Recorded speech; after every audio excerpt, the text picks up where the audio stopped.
Hola amigos de Periodismo Libre, nos encontramos hoy viernes 1 de noviembre en el día de cierre de la COP16 que se ha celebrado en la ciudad de Cali y nos acompaña Rula Chadid, ella es la codirectora del Instituto Palestino para la Diplomacia Pública.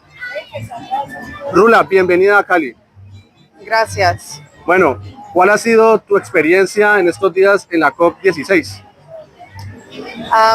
I think that it has been very interesting to be here. We have been very, very honored to come as invitees of the Minister of Environment of Colombia.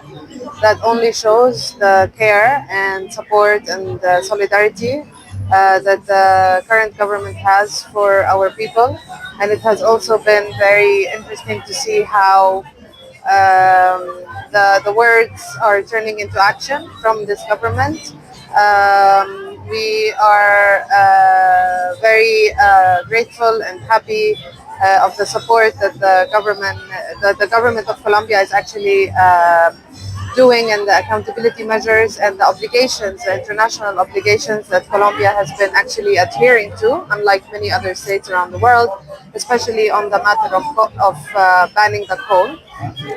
What was very interesting in COP16, and I think is Colombia did a great job to host this many people with so many diverse backgrounds. It was amazing to meet with so many people of struggle, all the power, all the forces that are joined together to try to understand about each other's struggles and think about how they can build bridges among them. It's also very interesting to see how different cultures express their struggles differently. So it has been great, and we're very happy that we actually made it to come here. ¿Cómo ha visto la reacción del pueblo caleño respecto de la denuncia del genocidio que está cometiendo el Estado de Israel en contra del pueblo palestino en Gaza? I think in general the people of Colombia and the way that they have managed and successfully have finally been able to change the status quo of having a first left-wing government that actually has in their intention and in their actions and their strategies to be part of the global majority that is fighting against oppression. And this has been, of course, it's obvious that this government would not have been able to do it if they did not also see that is intersectional with the people of Colombia. The people of Cali are very, very nice people. They're very hospitable. They want to know more, and this is why we think we need to continue building the bridges to explain more and to share experiences about our own struggle and the ongoing genocide with the people of Cali, with the people of Colombia. So I think it has been very fruitful, and it definitely does give a lot of energy for us to continue the fight. Rula, frente al fracaso de las Naciones Unidas, ¿cómo parar el genocidio en Gaza y en el Medio Oriente que está cometiendo el Estado de Israel? Well, unfortunately, we have seen the genocide continue for over a year now, and what the UN is not able to do is to actually stop the fire, to seize the fire, to stop the genocide from ongoing, to stop the starvation, the killing, the torture, the imprisonment, the demolition of houses, the attacks of hospitals, the attacks of schools, universities, the attacks on children, on women, on elderly, on youth, on females and men.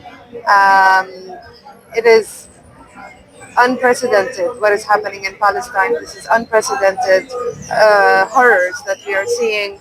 And unfortunately, that actually the UN has not been able to take proper steps and to actually implement a system that would have implementation and accountability that is in place, that is obligatory to states, is a huge disaster. And it's a very, very scary reality that we're living in today. But that definitely requires that we think about the need for a change in the system, and this system that is a failure to not only the Palestinian cause but to many other causes that are also suffering miseries and atrocities. Without accountability, without dismantling the systems of vetoes and giving powers and the final words to specific powers in the world, like the United States, we will not be able to change anything. So there's a huge disappointment, and there's a huge need to jointly work on changing the system from within, or creating another system that would actually serve the global majority and not just serve the global minority. Rula, ¿qué opina de la criminalización que ha habido en la España monárquica de la denuncia del genocidio en Gaza, habida cuenta de la campaña que la extrema derecha está realizando de denunciar ante los tribunales de justicia a quienes impulsan estas campañas? So Spain is not one part of what's going on. Spain is not alone in this polarization. Unfortunately, today the world is divided between the genocide supporters and enablers and the complicit states with the ongoing genocide, many of which are in the northern part of this world, and others that are against the genocide and are trying to do many measures and to pressure to stop the genocide. So we see that polarization on a global level, we see that polarization on a national level, and this is also what we're seeing in Spain and many other countries around the world. So I think to resist for liberation is not an easy task, and it doesn't come very easily. There are many efforts and many solidarities and many bridges that needs to be built and that needs to be empowered so that we can actually create a change. States such as Spain is one very important state. So of course, when they take action and they act upon their obligations and responsibilities according to international law and even just moral human virtues, and in addition to stopping their complicity with Israel through their agreements, through the military ties, the diplomatic ties, the economic ties. This is very, very important to see. But unfortunately, there will always be those that are genocide deniers, that are supportive of the atrocities, and there is always this fuel and this power that fuels into the continuation of these atrocities. What we can do and what we should do is to actually continue to push back, continue on calling for accountability, continue on calling for sanctions, embargoes, so that the colonial state of Israel would finally understand that it is not okay and what has happened is not okay and shall not be repeated.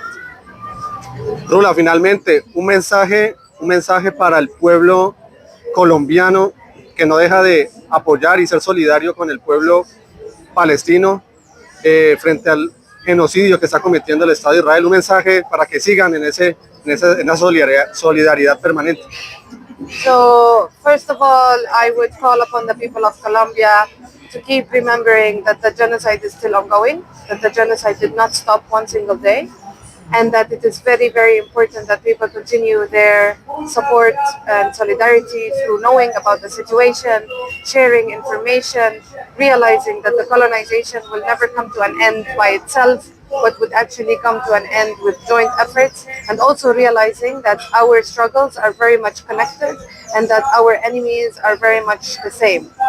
It is very important also to know that we believe in joint struggles. There are so many similarities, so many intersectionality between the struggle of Palestinians on their land of Palestine and the struggles of many, many groups, indigenous groups and communities in Colombia that also are very, very similar, and we need to stand together to fight against this oppression. So I invite you to never forget that we need your support and you need ours, and we will be honored to join your struggle and for you to join ours. Thank you. Muchas gracias, Rula, por acompañarnos hoy en Periodismo Libre. Nuestro mensaje de solidaridad y apoyo permanente al pueblo palestino desde el día 7 de octubre que comenzó esta tragedia, este genocidio que está cometiendo. Hemos acompañado al pueblo palestino y lo seguiremos realizando. Así que adelante y seguiremos en la lucha. Muchas gracias, amigos de Periodismo Libre. Gracias.